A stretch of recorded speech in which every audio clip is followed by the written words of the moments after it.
So the EU's landmark AI Act has landed. And that brings up a really critical question, one that affects all of us. What's going to happen to all the AI systems that we're already using every single day? Well, in this explainer, we're going to dive right into that. And our analysis is based on work done under the scientific supervision of Professor Vihar Kiskinov. I mean, think about it.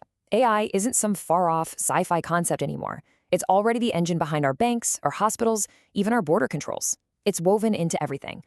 So the big question is, how do you apply a brand new set of rules to systems that have been up and running for years?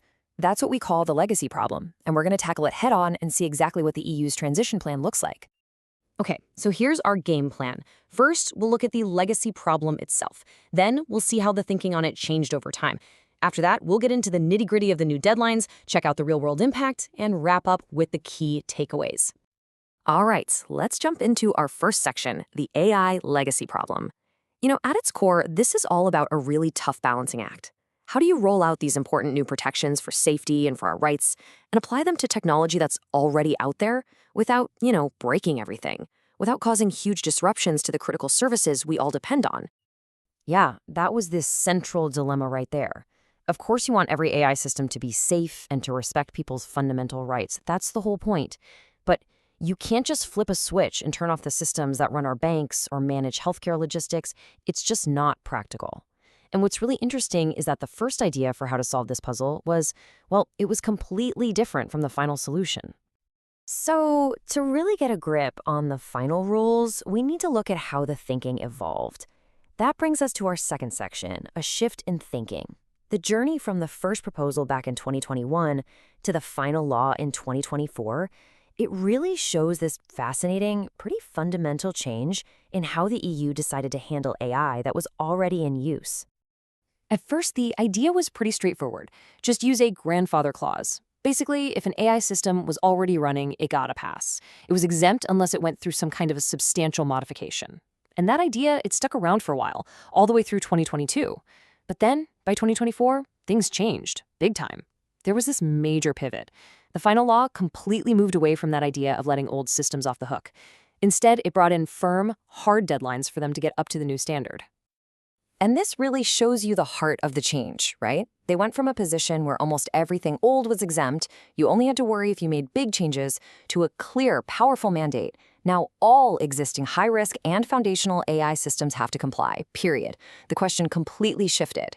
It wasn't if they had to comply anymore, it was just a matter of when.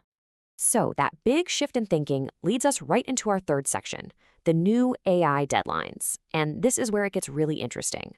The final rules, which you can find in Article 111, are actually pretty smart about this. It's not a one-size-fits-all approach. Instead, the Act breaks down legacy AI into 3 different categories, and each one gets its own specific timeline. First up, you've got the real giants, the large-scale IT systems. We're talking about the massive, sprawling, interconnected databases that are the backbone of things like the Schengen Information System for border control or Eurodac for managing migration. I mean, these things are just incredibly complex, and they're wired deep into how governments all across the EU operate. Okay, next up, high-risk systems. Now, these are the AI tools that have a really direct, really significant impact on you and me. Think about the algorithm that could decide whether you get a job interview or if you're approved for a loan, or even an AI used in a police investigation. The potential for these things to harm someone's rights or even their safety is, well, it's huge. And finally, the rules tackled the big engines of modern AI, what we call general-purpose AI models. You can think of these as the foundational models, like the large language models everyone's talking about. They're like the basic engine that gets put into thousands of different cars. And because they're so widely used, they create their own unique system-wide risks. Okay, so here's the breakdown, the master guide, if you will. For those huge, large-scale IT systems, they get a pretty long runway. They have until the end of 2030 to get into compliance. Now, for the high-risk systems, it's a bit more complicated.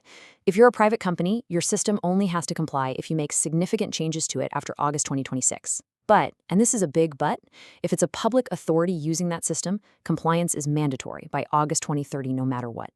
And finally, for those general-purpose AI models, the deadline is actually the soonest. They need to be compliant by August 2027. But, and this is probably the most important point of all, there's one huge exception. For the absolute most dangerous, most unacceptable uses of AI, the law is not messing around. Things like government social scoring systems or AI designed to manipulate people by exploiting their vulnerabilities, those are banned immediately.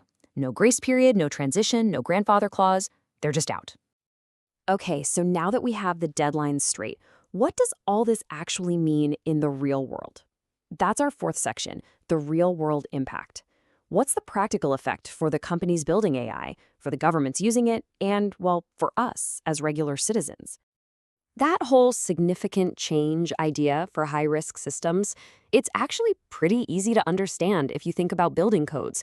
Imagine an old historic building. It's allowed to just stand there as is. But the moment you decide to do a significant renovation, say you add a whole new floor or mess with the structural supports, boom, you suddenly have to make sure all that new work meets the very latest safety codes.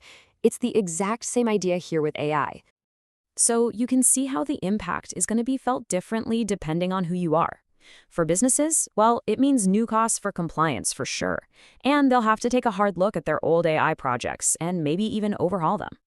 For governments, that long runway gives them some breathing room to get their most critical systems updated. But that 2030 deadline is non-negotiable. And for all of us as citizens, honestly, it's a huge win. It means stronger, real legal protection for our rights from the AI that's already out there, making decisions that affect our lives. All right, so with all that in mind, let's wrap this up with our final section and boil it all down to the key takeaways. The EU's whole approach to handling older AI systems really comes down to three main ideas. First, no more free passes. The old way of just exempting existing tech, that's over. Every important system is now on a clear path to compliance. Second, the approach is phased and pragmatic. They've staggered the deadlines, which is smart. It gives more time for the really complex stuff while acting faster on other things. And third, and maybe most importantly, it's a rights-first approach. When you're talking about the most harmful types of AI, our protection comes first and it's immediate. No exceptions. And that leaves us with one final thought to chew on. You know, the EU has put together this really careful, really structured plan. It's pragmatic, it's designed to bring the AI we have today up to the standards of tomorrow, balancing protection with the practical realities of a big tech transition. But in this super competitive global race for AI dominance, you have to ask the question, is this careful, measured pace actually fast enough?